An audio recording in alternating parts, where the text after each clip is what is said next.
নরেন্দ্র মোদীর শপথ গ্রহণ অনুষ্ঠানের আগে সম্প্রীতির বার্তা দিল পাকিস্তান ও শ্রীলঙ্কা। আমন্ত্রণ পেয়ে কাল মোদীর শপথ গ্রহণ অনুষ্ঠানে যোগ দিচ্ছেন পাক প্রধানমন্ত্রী নওয়াজ শরীফ। তার আগে আজ পাকিস্তানে বন্দী 151 জন ভারতীয় মৎস্যজীবীকে মুক্তি দেওয়া হলো। আজ করাচি থেকে তাঁদের ওয়াঘা সীমান্তে নিয়ে যাওয়া হবে, সেখান থেকে ভারতে পাঠানো হবে মৎস্যজীবীদের। কাল মোদীর শপথ গ্রহণ অনুষ্ঠানে যোগ দিচ্ছেন শ্রীলঙ্কার রাষ্ট্রপতি মহিন্দ্রা রাজাপক্ষ। আজ টুইটারে রাজাপক্ষে জানিয়েছেন, মোদীর শপথ গ্রহণ অনুষ্ঠানের আগে সৌজন্যমূলক পদক্ষেপ হিসেবে শ্রীলঙ্কার বন্দী ভারতীয় মৎস্যজীবীদের মুক্তি দেওয়া হচ্ছে। অবশেষে শহরবাসীর স্বস্তি, শহর জুড়ে বৃষ্টি শুরু হয়েছে।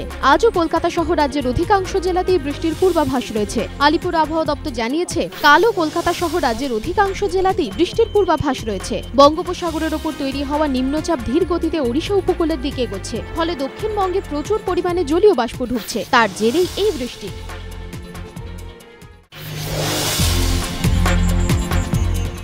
পঞ্চায়েতের পর এবার পুরভোট নিয়েও রাজ্য সরকার এবং রাজ্য নির্বাচন কমিশন দ্বন্দ্ব টানাপোড়েন গড়ালো রাজভবনে। পুরভোট সংক্রান্ত যাবতীয় তথ্য নিয়ে শনিবার রাজ্যপালের সঙ্গে দেখা করলেন রাজ্য নির্বাচন কমিশনার মীরা পাণ্ডে। এদিন সকাল 11:15 নাগাদ রাজভবনে পৌঁছন তিনি। প্রায় আধ ঘন্টা বৈঠক করেন রাজ্যপালের সঙ্গে। পুরভোট যথাসময়ে করার দাবি নিয়ে বৃহস্পতিবার রাজ্যপালের কাছে গিয়েছিল বিজেপি। তার 24 ঘন্টার মধ্যেই বিষয়টিতে হস্তক্ষেপ করেন রাজ্যপাল। শুক্রবারই তিনি কথা বলেন রাজ্য নির্বাচন কমিশনার মীরা পাণ্ডের সঙ্গে। পরিস্থিতি সম্পর্কে বিশদে জানতে চান। যাবতীয় তথ্য রাজ্যপালকে জানাতে নোট তৈরি করে কমিশন।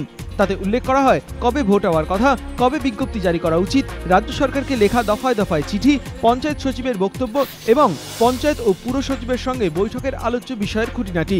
এই সমস্ত তথ্যই এদিন রাজ্যপালের হাতে তুলে দেন মীরা পাণ্ডে। এদিকে এদিন রাজ্যপালের সঙ্গে সাক্ষাতের ইস্যুতে নাম না করে কমিশনকে কটাক্ষ করেন পুরমন্ত্রী ফিরহাদ হাকিম।